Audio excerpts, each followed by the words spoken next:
Hey everyone, I'm Kevin. Hi everyone, I'm Jenny. We're from Into English Podcast. Today's episode is going to feel a little different, not because we're talking about something new, but because it might feel a bit too familiar. And Kevin, you said something earlier that stayed in my head. You told me that you were trying to focus this morning, but nothing really stayed. Yeah, that's exactly it. I was reading something, not even something difficult, just a normal article. But halfway through, I realized I had no idea what I just read.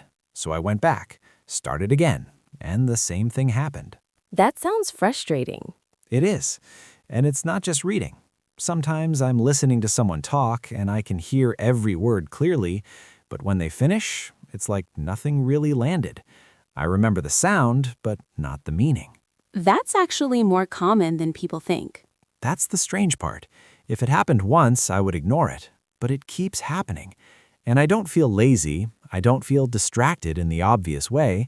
I'm sitting there, trying to pay attention, but something feels off. Let me ask you something honestly. When that happens, what do you usually tell yourself? Usually something like, I need to focus more. Or maybe, I'm just tired today. Sometimes I even think I'm just getting worse at concentrating. That's where most people start.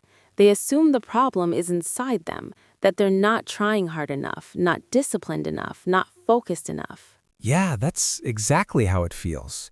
Like I should be able to control this, but I can't. What if I told you this might not be a focus problem at all? Then what is it? Because it really feels like one. It feels like a focus problem, but what if the real issue is something else? Not that your attention is weak, but that your attention is constantly being pulled away before it even has a chance to settle. That actually sounds closer to what I experience. Because it's not like I suddenly lose attention. It's more like it slips away, quietly. Exactly. And the reason it feels confusing is because it doesn't happen in a dramatic way. No big interruption, no obvious distraction, just small shifts. Your mind moves slightly, then slightly again, and before you notice it, you're no longer where you started. So it's not that I can't focus. It's that I can't hold it. That's a better way to describe it. But then, why does it feel like it's my fault? Because every time it happens, my first reaction is still the same.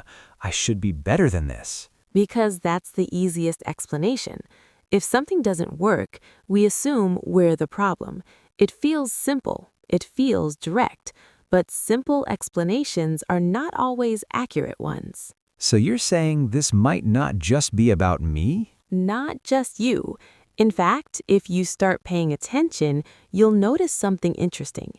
People around you are experiencing the same thing. Now that you mention it, I've heard this before. Friends saying they feel tired even when they didn't do much, or saying they can't stay focused on things they care about. And when the same pattern shows up in so many people, it usually points to something bigger, not an individual weakness, but a shared environment. That actually makes it feel a bit lighter, because it means I'm not just failing at something basic. You're not. But at the same time, that doesn't mean the problem is small. It just means the source is different. So if it's not just about focus, and it's not just about effort, then what is really going on? Let me put it this way. What if the question is not, why can't you focus, but instead, what is your attention being pulled into every single day without you noticing? That feels like a very different question. It is. Because once you look at it that way, the problem is no longer just about your ability.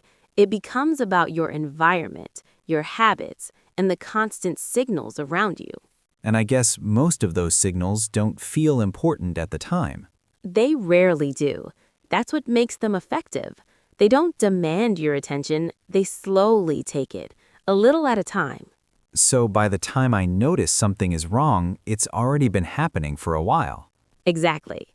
And that's why it feels so hard to explain, because you're not reacting to one moment, you're reacting to a pattern. That actually explains a lot. because it never feels like one big reason, it just feels like something is always slightly off. And that slightly off feeling is worth paying attention to because it's often the first signal that something deeper is happening. So instead of trying to fix it immediately, maybe the first step is just to understand it properly. That's exactly where we're going. Not rushing to solutions, not forcing focus, but taking a closer look at what's really happening underneath. Because if we get that part wrong, then everything we try after that won't really work. Right. So in the next part, we're going to explore something simple, but very important. Not how to focus better, but what's quietly taking your attention in the first place. And once you see that clearly, a lot of things will start to make more sense. So if attention doesn't just disappear and it's actually being pulled away, then the real question is, by what? Because I don't feel like I'm constantly distracted. I'm not always checking my phone. I'm not always doing something obvious. That's exactly why it's hard to notice, because most of the time, nothing feels extreme. You're not sitting there thinking, I'm losing my focus right now. It's much quieter than that. What do you mean by quieter? Think about how your day usually starts. You wake up, you check one notification, then maybe another one. It doesn't feel like a big decision. It feels small, almost automatic. Yeah, it's just a quick check. Nothing serious. Exactly. But that quick check doesn't stay in one place. Your attention moves from one message to another, from one piece of information to the next. And each time it moves, your brain adjusts slightly. So it's not one big distraction. It's many small ones. Yes, and each one feels harmless on its own, but together they create a pattern. I think I know what you mean, because sometimes I tell myself, I'll just look at this for a minute, and then suddenly I'm not even sure what I was doing before. That's the moment most people recognize, not when they start, but when they come back and realize something got lost. So the problem is not the time I spend, it's what happens to my attention during that time. That's a key difference, because time feels measurable, attention doesn't. And attention is the thing that actually determines how well I think. Exactly. And here's something important. Your attention doesn't break all at once. It gets divided. Divided? Yes, imagine your attention as something whole. When you focus on one thing, it stays in one place. But when you keep switching, it doesn't fully return. A part of it stays behind. So even when I move on, I'm not really starting fresh. You're starting with less. Less clarity, less energy, less depth. That actually explains why things feel harder later in the day, even simple tasks. Because your attention has already been fragmented. That's interesting, because I always thought I just needed more discipline. Most people think that. They believe attention is something you control with effort. But in reality, effort is only part of it. So what's the other part? Exposure. What your mind is constantly exposed to. You mean like content? Content, notifications, short videos, messages, updates. All of these things have one thing in common. They are designed to capture attention quickly. And once they capture it, they try to keep it. Exactly. Not by forcing you, but by giving you just enough to stay. That explains something I've noticed. I don't feel like I'm making a decision to keep watching or scrolling. It just continues. Because the decision is happening at a very small level, moment by moment. You're not choosing the whole activity, you're choosing the next second. And that makes it feel easier to stay. Yes, because each step feels insignificant. So I'm not really in control of my attention in those moments. Not fully. You're reacting more than choosing. That's a bit uncomfortable to hear. It should be, but it's also useful, because once you see it, you can start noticing it in real time. So instead of asking, why can't I focus, I should be asking, what is pulling my attention right now? Exactly. And often, the answer is not one thing, it's a combination. That actually makes it harder to deal with. It does, because you can't solve it with one action. Like turning off one app won't fix everything. Right, because the pattern is bigger than a single source. So what happens to the brain when this keeps repeating? Over time, your brain adapts. In what way? It becomes faster at reacting, but weaker at staying. So I get better at switching, but worse at focusing. That's a good way to put it. That sounds like progress at first, but it's actually the opposite. Because speed is not the same as clarity. And reacting is not the same as thinking. Exactly. And when those two get mixed up, it creates a deeper problem. Which is? You start believing you're being productive when you're actually just moving. That hits a bit too close, because there are days when I feel busy all the time, but at the end of the day, nothing really stands out. That's not a lack of effort. That's a lack of direction. And direction requires attention that stays long enough to build something. Yes, because thinking needs continuity. It needs time to connect ideas, to go deeper, to move beyond the surface. And if my attention keeps breaking, that process never really starts. Or it starts but never finishes. So I end up with a lot of partial thoughts. Exactly. And partial thoughts create a certain kind of tiredness. That's interesting, because it's not the same as physical tiredness. No, it's different. It's more like your mind is constantly active, but nothing feels complete. So it keeps running without reaching a point of rest. Yes. And that's why even when you stop, your mind doesn't feel settled. That explains something I've never been able to describe properly. Which is? The feeling that even when I'm not doing anything, I'm not really resting. Yes, that's because your attention never fully returns to one place. So rest is not just about stopping work. It's about allowing your attention to stay still for a moment. And that moment doesn't happen very often anymore. Not naturally. You have to create it. So, if I understand this correctly, the problem is not just distraction, it's the constant movement of attention without a clear direction. Yes, and once that becomes a habit, it affects more than focus. It affects how I think, And how you decide. and probably how I feel, too. All of it is connected. So the real issue is deeper than I thought. It usually is. But the good thing is, once you can see it clearly, you're no longer dealing with something invisible. You're dealing with something you can actually observe. Exactly. And that's the first step before anything starts to change. So in the next part, we're going to go deeper into this. Yes, we're going to look at what this constant shifting is actually doing to your brain. Not just how it feels, but what it changes over time. And once you understand that, you'll start to see why focusing has become harder in ways that are not obvious. What you said earlier about attention being divided, I think that's the part I've never really understood, because I always assumed when I stop doing something, I just move on. It feels that way, but your brain doesn't reset instantly. So even when I switch tasks, part of me is still somewhere else. Yes, let's imagine something simple.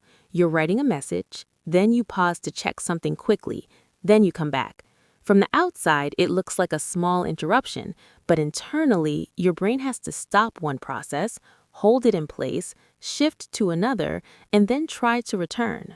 And that return is not perfect. It rarely is, because while you were away, your attention started adapting to something new. So every time I switch, I lose a bit of continuity. That's the word, continuity. Thinking needs continuity to go deeper. That explains something I've noticed. Sometimes I sit down to think about something seriously, but after a few minutes, it feels like my mind just stops. It doesn't stop. It runs out of momentum. Momentum? Yes, deep thinking is not immediate. It builds, slowly. You stay with one idea, then it connects to another, then another. But if that chain is interrupted too often, it never fully forms. So I'm not bad at thinking, I just don't stay long enough to reach the deeper part. That's a much more accurate way to describe it. That's actually a bit relieving, because it means the ability is still there. It is. but it needs the right conditions. Let me try to connect this to something real.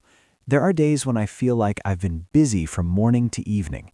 I reply to messages, join meetings, check updates, handle small tasks, and at the end of the day, if someone asks me what I actually did, I hesitate. Because nothing stayed long enough to feel complete. Yes, everything feels like a fragment. That's the effect of constant switching. You move through many things, but you don't land on any of them. So it's like walking all day without reaching a destination. That's a good way to see it. Movement without direction. And that creates a different kind of tiredness. Yes, not physical, not even emotional in a clear way. More like mental depletion. That word fits because it feels like something has been used up. It has. Every time your brain shifts, it spends energy. Not a lot in one moment, but over hundreds of small shifts, it adds up. So even if each task is light, the total load becomes heavy. Exactly. That's why some days look easy on paper, but feel exhausting in reality. I've had days like that. Nothing difficult happened, but by the evening, I felt completely drained. That's not a contradiction. It's a pattern. And I guess the problem doesn't stop there. It usually doesn't. Because even after the day ends, my mind doesn't fully stop. What does it feel like? Like something is still open. Not one thing, many small things. Messages I didn't reply to, things I said I would check later, ideas I didn't finish thinking about. Those are what we call open loops. And they stay active? Yes, your brain doesn't like unfinished things, so it keeps them in the background. That explains why resting feels different now.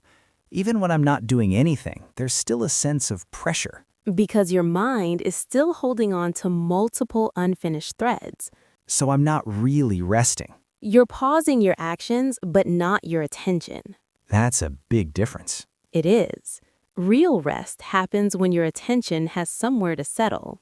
And if it keeps moving, there's no real recovery. Exactly. So if I try to summarize this, the problem is not just distraction.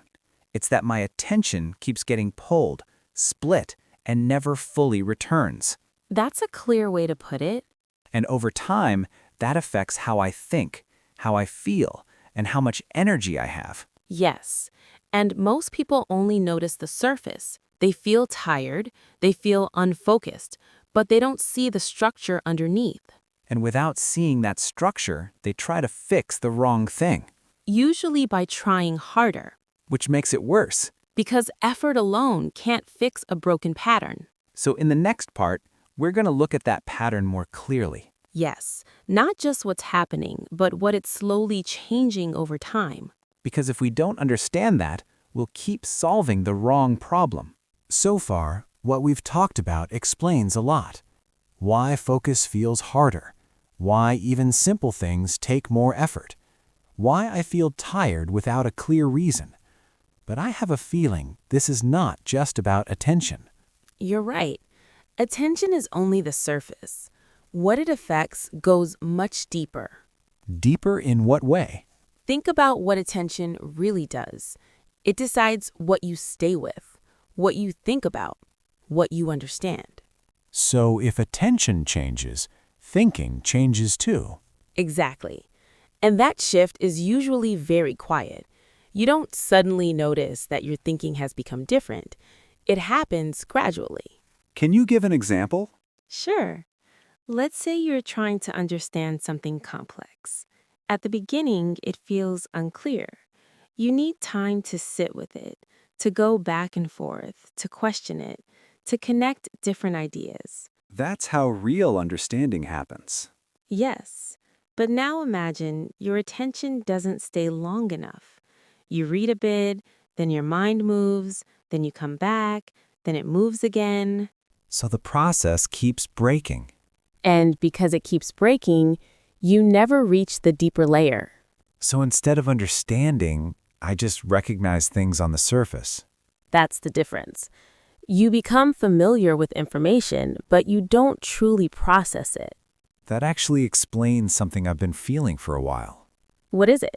I feel like I know a lot of things, but when I try to explain them or apply them, It's not clear. Because knowledge without depth doesn't hold together. So it's not just about forgetting. It's about never fully understanding in the first place. Exactly. And when that happens often enough, it changes how you approach thinking. In what way? You start to prefer things that are easy to process. Short ideas, quick answers, immediate clarity. Because anything deeper feels uncomfortable. Or simply harder to stay with. So over time, my mind adapts to that pattern. Yes, it becomes faster, but less patient. More reactive, but less reflective. That sounds like a trade-off most people don't even realize they're making. Because it doesn't feel like a choice. It feels like a natural change. And once that happens, it probably affects decisions too. Very much. How so? Decisions require clarity. They require you to hold multiple thoughts, compare them, and see consequences.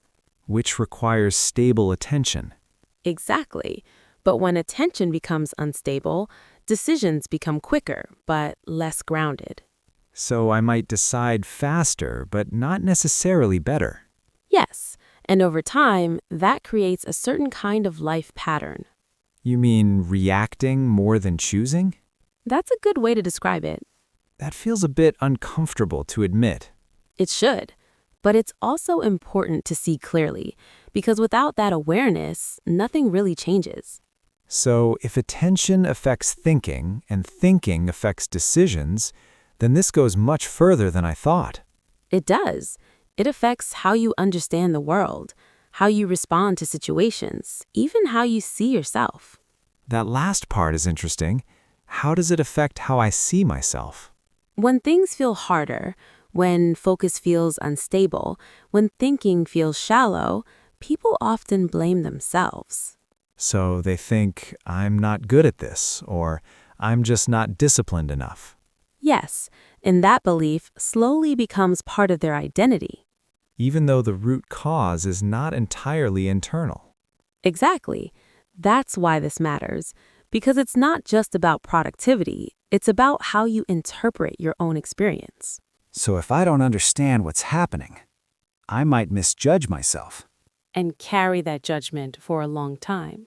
That's a bigger cost than I expected. Most of the real costs are hidden. So where does that leave us? Because now it feels like the problem is everywhere. It can feel that way at first, but the goal is not to fix everything at once. Then what is the goal? To see clearly, to recognize what's happening as it happens. So awareness comes before control. Always, because you can't protect something you don't notice. That makes sense. And once you start noticing, small shifts become possible. Like what? Not forcing yourself to focus harder, but creating moments where your attention doesn't need to fight. That sounds different from the usual advice. Because most advice focuses on effort, but attention responds better to conditions. So instead of pushing more, I should reduce what pulls me away. Yes, protect first, then build. That feels more realistic. It is, because you're working with your mind, not against it. I think the biggest shift for me is realizing that I'm not just losing focus, What are you realizing instead? that my attention has been scattered for a long time, and I never really stopped to notice it, That's a powerful realization. because it changes how I see everything we talked about earlier. And that's where real change begins, not from forcing a new habit, but from seeing the pattern clearly. So if we go back to the beginning, to that feeling of something is off, it wasn't random. It was a signal. A quiet one, but consistent. And now you understand what it was pointing to. Yeah, it wasn't that I couldn't focus. Then what was it? It was that my attention was never really staying in the first place. That's a very different problem. And probably a more important one. Definitely. So maybe the goal is not to become someone who can focus perfectly, That's not realistic anyway. but to become someone who knows how to notice when attention starts drifting. And gently bring it back. Not forcefully. not forcefully. Just enough to stay with what matters. That's where it begins. So maybe the real takeaway is simpler than we thought. What would you say it is? That attention is not something you only use, it's something you need to take care of. That's a good way to end. Because once you start taking care of it, everything else becomes a little clearer. And a little quieter. And maybe for the first time in a while, your mind feels like it's actually yours again. That's a good place to stop. Thanks for being here with us.